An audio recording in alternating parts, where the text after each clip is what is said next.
Thank you so much for staying here with us. Our guest this afternoon is an Nigerian-British producer making a spectacular impact on the global music scene with an electrifying sound that actually falls between Afrobeat and Afro swing.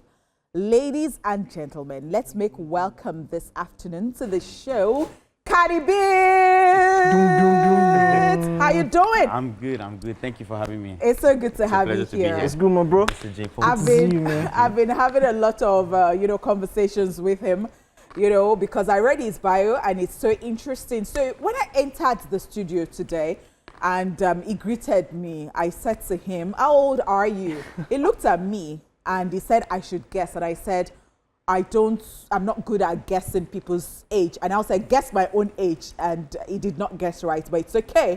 But why did I ask? Because when I was reading his bio, they said that he experienced civil war. I now said, as I heard British Nigerian, a bit Nigerian British, I like to put it that way. So I said, how old are you? Because I looked at him, I was expecting to see one old person, because is that not Biafra war?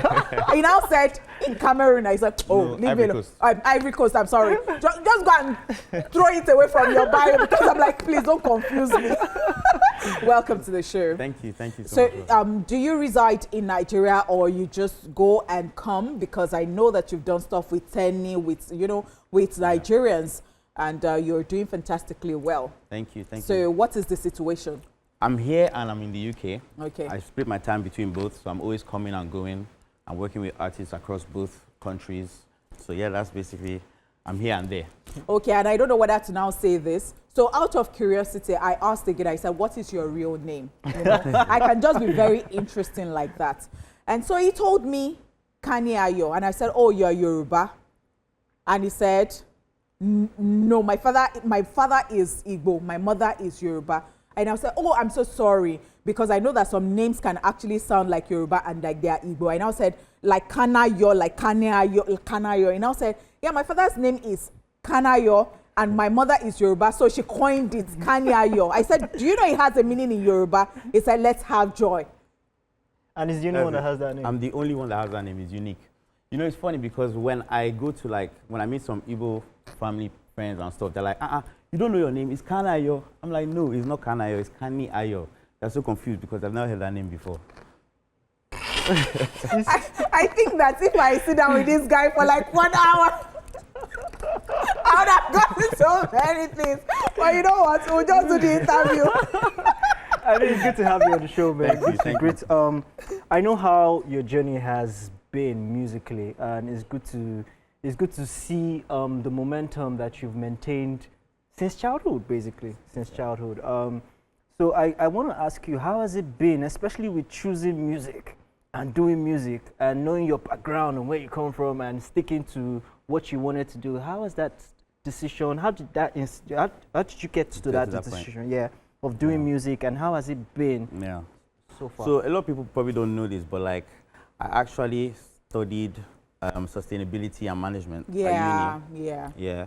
And then I did a master's as well. So, I've always done music. I actually wanted to be a singer, songwriter. My brother, very good pianist, and also he's the guy who taught me how to produce music. So he was making beats, and he would send them to me. I would sing on top of them. And then when he went to uni in Canada. So when he left, I was like, how am I going to get beats? So he just kind of taught me the quick ropes on how to, start using Fruity Loops. And then from then, I just started making beats. So I've always really been making music. But I took it seriously after I went to uni. I was producing, releasing some stuff here and there. I got plays on BBC and stuff. So a lot of my friends were like, you know what, you should probably take this thing seriously.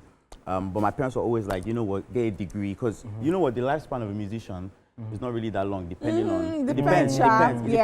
But But very few people are lucky. Exactly. So it's always good to have a safety net, which is what I did. And then 2019, I came out with Full Vim, released a track with Tenny and Joe Boy, and then I was like, okay, you know what? I'm gonna start taking this music thing seriously. Thank you. Actually, a jam, amazing. I think we need to bring out the song again.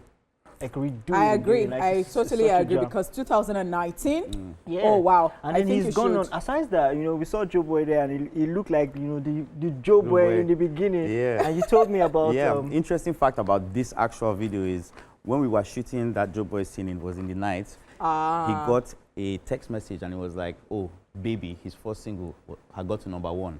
Oh my God! So yeah, so that happened during that shoot. Oh wow! So every time I speak to him, he's like, yeah, I'll never forget luck. that. Yeah. Like good luck, champ. I mean, you've gone on to do amazing stuff. You dropped an EP as well with Bella Lubo. Yeah. You've worked with Oxlade. You've worked with so many artists. In fact, you're like the touch base when everybody comes to the UK. They come to touch base with you. How has it been after that, and then all the work you've done, the artists you've worked with? Yeah, so as you said, a lot of artists when they come to the UK, I touch base with them. I've worked on a lot of projects that have just been storing up, and they're now coming to the point where they're going to start dropping. But I do have an EP that's in the works as well, and that will have some of the names that you featured. Right. Actually, we have a song together. Yeah, we actually have a song. Interesting. You heard it here first. Yeah. interesting stuff. Yeah. Anyway, there was this question I was about to ask because, when I now read that it was around during the Civil War. Oh yeah. I now saw something that followed it that is why it likes to do certain songs to talk about certain things, and then that was when I saw what you studied in school and all of those. So apart from feel good, you like to talk about like things going on in the society. Yeah. This is good because my new song that I'm actually releasing in about 2 weeks' time, I featured a South African artist. Her name is Sekiwe. And she sings in her native language, which is Sosa, South African language. And the song is all about hope and waiting. It's called Linda. Linda means wait, or be patient. And that kind of touches on, patience, waiting, social constructs, everything. So like most of the music I make, I try to have a tiny bit of a meaning behind it, at least, when I'm working with the artists, trying to direct them in which direction to go. But yeah. Great. We're looking forward to the EP when it drops. Yes, amazing. Great work you're doing. On social media, if anybody wants to reach you, how do they reach out to you? On Instagram, it's at KANIBEATZ, KANIBEATZ. Great. Ladies and gentlemen, KANIBEATZ in the building. Thank you for coming. Thank you. In the UK. In fact, I saw one doctor on TikTok. One doctor, he's a doctor, like a medical doctor, and he was dancing. See how people were in the comment section. Somebody said that my brother, he does not know that to be reading books. I've never seen a doctor. They were so excited about it. I was excited too. Yeah. And this is where we draw the curtains on the show today. And this week, we want to say a very big thank you to you, and you for being a part of the show.